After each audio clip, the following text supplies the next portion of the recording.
तो कंपोनेंट्स का मतलब होता है पार्ट्स। फॉर एग्जांपल अगर हम एक पंखे की बात करें तो एक पंखे में 3 ब्लेड्स होती हैं जनरली, जिसको हम पंखी बोलते हैं हिंदी में। फिर उसके अंदर मोटर होता है, मोटर के अंदर क्या होता है, वायरिंग, वायर्स की जो बाइंडिंग करते हैं हम लोग वो होती है। एक शाफ्ट होता है, ठीक है, और एक पूरा उसका स्ट्रक्चर होता है जिसमें मोटर को पैक करके रखते हैं। एक सपोर्ट होता है, पाइप होती है, और बाकी वायर्स होते हैं, कैपेसिटर भी होता है। तो ये सारे फैन के पार्ट्स हैं। इसी तरह से अगर हम किसी वेक्टर के पार्ट्स की बात करें तो उसका क्या मतलब है, वेक्टर तो एक लाइन होती है विथ डायरेक्शन, यही बात है ना। लेकिन जब से आपने वेक्टर पढ़ा है, पहले दिन से ही आप कोऑर्डिनेट एक्सिस पढ़ रहे हो, याद करो, एक्स एक्सिस, वाई एक्सिस और जेड एक्सिस पढ़ रहे हो। तो जब हम बात करेंगे कि वेक्टर के कंपोनेंट्स क्या क्या हैं, तो उसका मतलब होता है कि एक्स डायरेक्शन, वाई डायरेक्शन और जेड डायरेक्शन में वेक्टर के कितने पार्ट्स हैं। जब भी आपने एक पोजीशन वेक्टर लिखा तो आपने देखा कि आपको एक्स एक्सिस की तरफ कितना चलना पड़ा, फिर वाई एक्सिस की तरफ कितना चलना पड़ा, फिर जेड एक्सिस की तरफ कितना चलना पड़ा, करेक्ट। तो वही जो एक्स एक्सिस की तरफ चलना पड़ा आपको उस पोजीशन वेक्टर को बनाने के लिए, वो एक्स पार्ट हो गया कि एक्स एक्सिस की तरफ इतना पार्ट है। उसी को हम साइंटिफिक भाषा में बोलेंगे कि एक्स कंपोनेंट है ये इस पोजीशन वेक्टर का। वाई एक्सिस की तरफ जितना चलना पड़ा आपको, उसको आप बोलोगे कि ये वाई कंपोनेंट है इस वेक्टर का। जेड एक्सिस की तरफ जितना चलना पड़ा आपको, उसको बोलोगे आप कि ये हमारा वेक्टर का जेड कंपोनेंट है। तो जैसे कि यहाँ पे हमने ये कोऑर्डिनेट सिस्टम ड्रॉ कर रखा है ना। अब अगर आपके पास कोई एक पोजीशन वेक्टर है ओ ए वेक्टर, जहाँ पे ए के कोऑर्डिनेट्स हैं ए, बी, सी। अब कोई बोले कि बेटा ओ ए जो पोजीशन वेक्टर है उसके एक्स, वाई और जेड कंपोनेंट्स बताओ। कोई बात नहीं, बता लेंगे। आप ओ ए पोजीशन वेक्टर को आई कैप, जे कैप, के कैप के फॉर्म में लिखिए।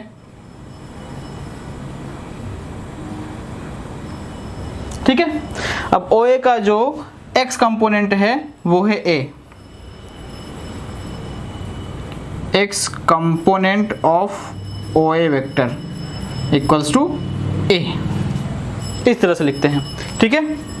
इसी तरह से y component of O A vector क्या है, b, और z component of O A vector क्या है, c। ये है इसका एग्जैक्ट मतलब। अभी हम इसका मतलब सीख रहे हैं। इसमें काफ़ी चीज़ें, काफ़ी लेंदी कैलकुलेशन वाले क्वेश्चंस भी आते हैं। लेंदी मतलब क्या, 3-4 लाइन का, एक लाइन में नहीं होगा, बस ये लेंदी का मतलब पूरे वेक्टर में है ना। तो मतलब ये है कि अगर आपको एक वेक्टर दिया गया है तो आपको पता होना चाहिए कि उसका एक्स कंपोनेंट, वाई कंपोनेंट और जेड कंपोनेंट कैसे निकालते हैं। कंपोनेंट का मतलब क्या होता है, कंपोनेंट का मतलब होता है पार्ट, हिंदी में बोलते हैं भाग, कि वो कितने भागों से मिलकर बना हुआ है या उसके कितने पार्ट्स हैं, उसके कितने भाग हैं। तो भैया ए, बी, सी वाला जो पोजीशन वेक्टर है वो ए एक्स एक्सिस की तरफ चल के बना, फिर बी वाई की तरफ चल के बना, फिर जेड की तरफ सी चलने से फाइनली वो कंप्लीट हो गया। इसलिए उसके ये 3 कंपोनेंट्स हो गए एक्स, वाई, जेड की डायरेक्शंस में रिस्पेक्टिवली। अब मान लीजिए कि आपके पास कोई डिस्प्लेसमेंट वेक्टर है, पोजीशन वेक्टर नहीं है। ठीक है। ये जो है पॉइंट ए है, इसके हमने ए, बी और सी कोऑर्डिनेट्स लिख लिए। अब कोई पॉइंट बी है जिसके कोऑर्डिनेट्स हैं पी, क्यू और आर। ठीक है। तो ये हो गया ओ बी पोजीशन वेक्टर। अब ए से बी तक को ज्वाइन करने वाला ए बी डिस्प्लेसमेंट वेक्टर हो जाएगा, है ना।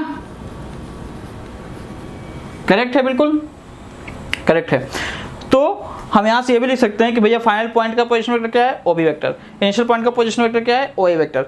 तो फाइनल पॉइंट का position vector minus initial point का position vector equals to displacement vector. O B vector minus O A vector equals to A B vector. ये भी लिख सकते हैं हम लोग। बहुत बढ़िया।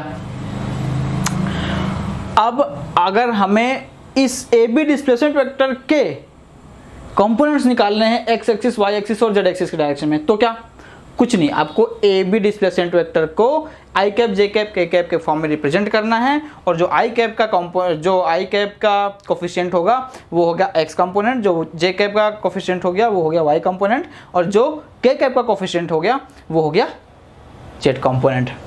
तो ए बी वेक्टर को हम लिख सकते हैं, हम पहले सीख चुके हैं कि P minus A i cap plus Q minus B j cap plus R minus C k cap, है कि नहीं। तो x कंपोनेंट कितना हो गया बोलो, x component of A B vector equals to I cap के साथ क्या है P minus A, y component of A B vector क्या हो गया जे कैप के साथ क्या है Q माइनस बी, और z component of A B vector क्या है के कैप के साथ क्या है R माइनस सी, बस हो गया ना।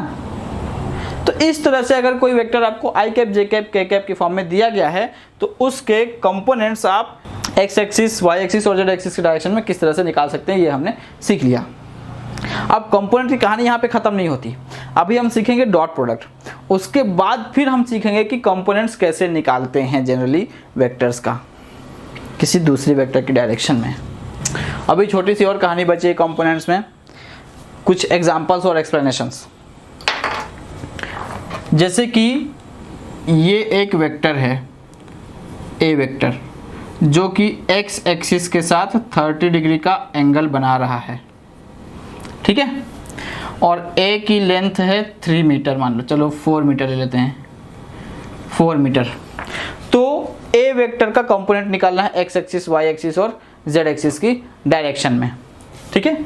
ए is in x Y plane, A vector is in x Y plane, ठीक है।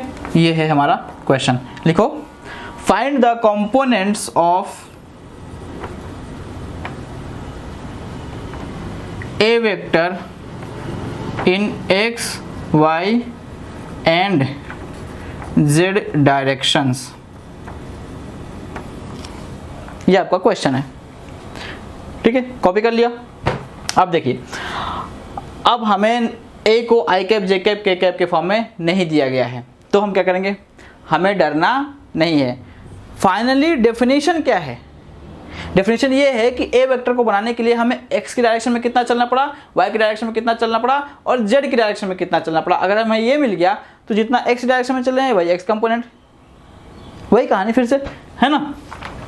तो आओ देखते हैं कि इस ए वेक्टर को बनाने के लिए एक्स की डायरेक्शन में कितना चलना पड़ा। चलो जहाँ पर ए वेक्टर की टेल है उसको ओरिजिन मान लो, तो ये हो गया वाई एक्सिस और इधर हो गई जेड एक्सिस। तो एक्स की डायरेक्शन में कितना चले हैं अपन, इस पॉइंट तक हमें पहुंचने के लिए ओरिजिन से जब हम स्टार्ट करेंगे तो यहाँ तक चलेंगे चलेंगे चलेंगे चलेंगे, यहाँ तक आएंगे इस पॉइंट के जस्ट नीचे, है ना। फिर y की डायरेक्शन में ऐसे ऐसे ऐसे चलेंगे कि नहीं चलेंगे, उस पॉइंट पे पहुँच गए कि नहीं पहुँच गए, क्योंकि उसमें लिखा है कि ए वेक्टर जो है that is lying in x Y plane. X Y plane का मतलब क्या है, ये बोर्ड के प्लेन में, उसका कोई भी पार्ट ऊपर की तरफ बोर्ड से बाहर की तरफ नहीं आया है, यानी कि जेड एक्सिस में हमें नहीं चलना पड़ा है, ठीक है। तो ये पॉइंट हो गया, मान लो पॉइंट ए।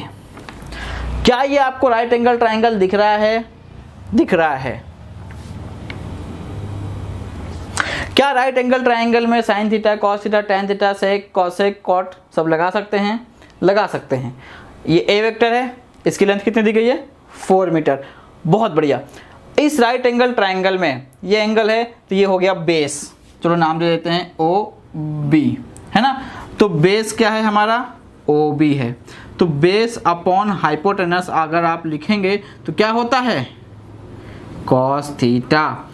बेस की जगह पे मैं ओ बी लिख दूं, हाइपोटेनस की जगह पे मैं ए की लेंथ ले लूं 4 metre equals to cos of 30 degree. Cos 30 कितना होता है, जिनको पता है उनके लिए भी अच्छा है, जिनको नहीं पता है वो नोट कर लो। कॉस 30 होता है √3/2। तो भैया ओ बी कितना हो गया बोलो, इस 4 को उधर ले जाओ, इधर डिवीजन में है उधर मल्टीप्लाई में हो जाएगा, √3/2 × 4 यानी कि 2√3। ये आ गया ओ बी की लेंथ। कितनी आ गई 2√3। अब बताओ क्या ए बी परपेंडिकुलर है तो परपेंडिकुलर यानी कि ए बी अपॉन हाइपोटेनस यानी कि 4 इक्वल्स टू कितना हो जाएगा साइन थीटा। थीटा कितना है 30 डिग्री साइन 30 कितना होता है, जिनको पता हो उनके लिए अच्छा, जिनको नहीं पता वो याद कर लो, साइन 30 होता है हाफ, याद रहनी चाहिए वैल्यूज। तो भैया A B upon 4 equal to half, A B upon 4 equals to 1/2।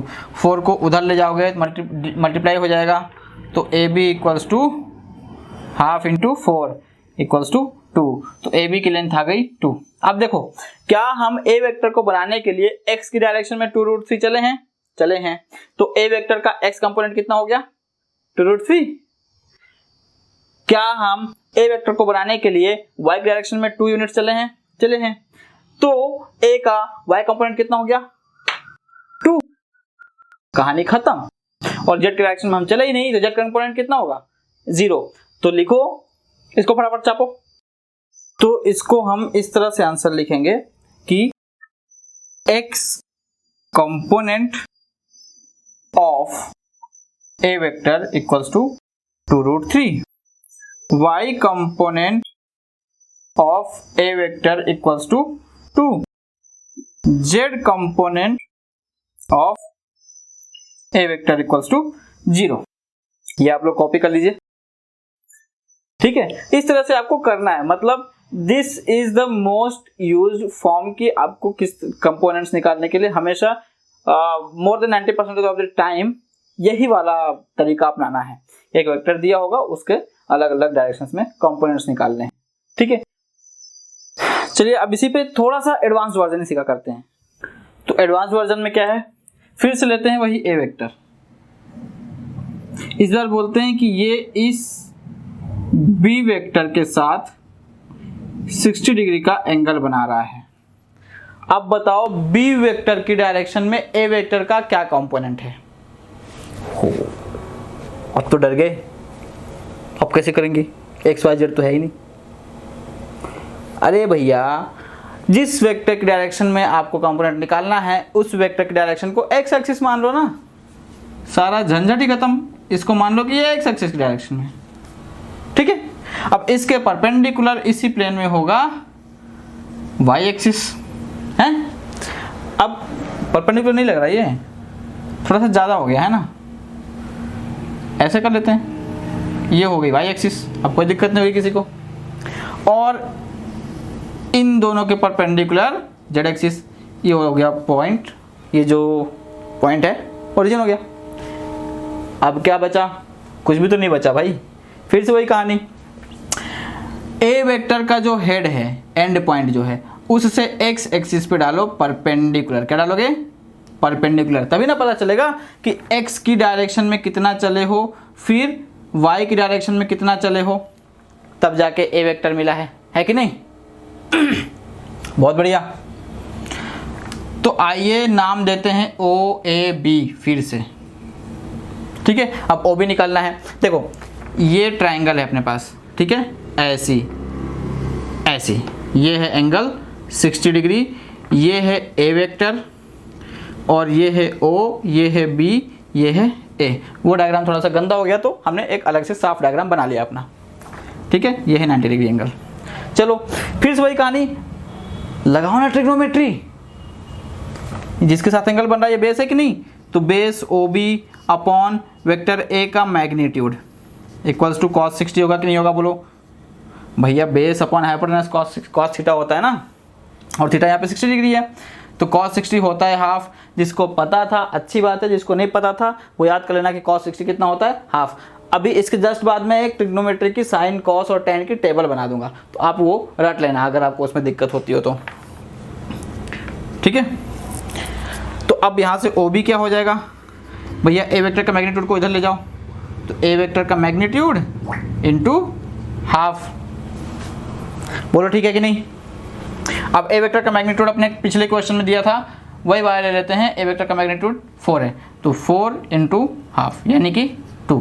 तो भैया ओ बी की लेंथ तो 2 हो गई, ठीक है। अभी ए बी की लेंथ भी निकालनी है, तो ए बी है परपेंडिकुलर अपॉन हाइपोटेनस यानी कि ए वेक्टर का मैग्नीट्यूड कितना होता है साइन थीटा, तो यहाँ पे थीटा है 60 डिग्री, तो साइन 60 डिग्री। अब ए बी, अब इसको रुको ना, साइन 60 कितना होता है, साइन 60 होता है √3/2, ठीक है।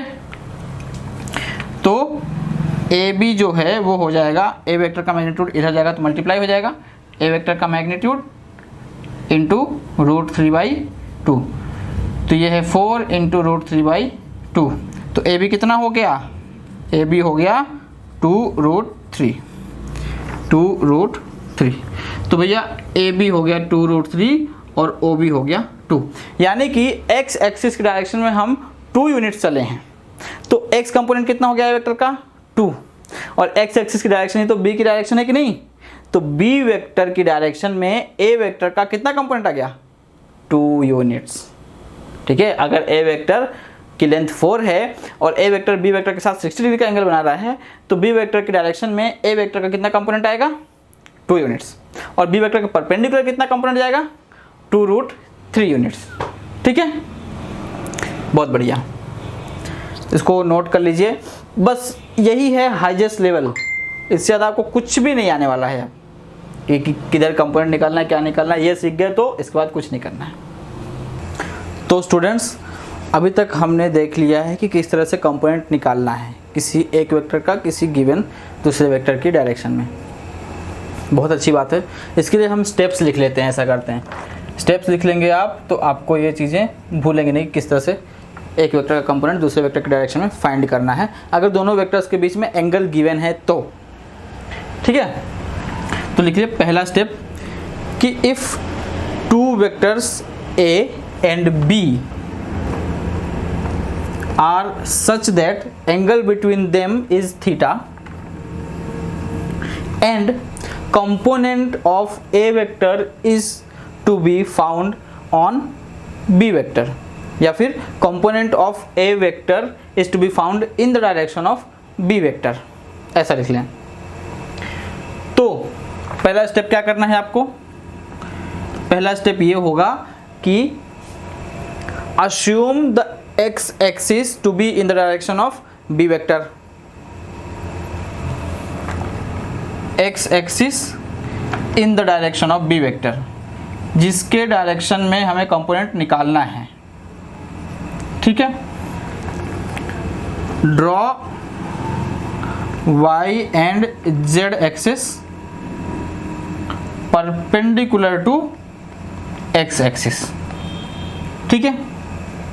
अब थर्ड स्टेप क्या होगा, फिर ए वेक्टर को हाइपोटेनस मान के assume A vector to B hypotenuse, ठीक है। हाइपोटेनस मान के ए वेक्टर के हेड से, from the head of the A vector, from the head of the A vector, draw a perpendicular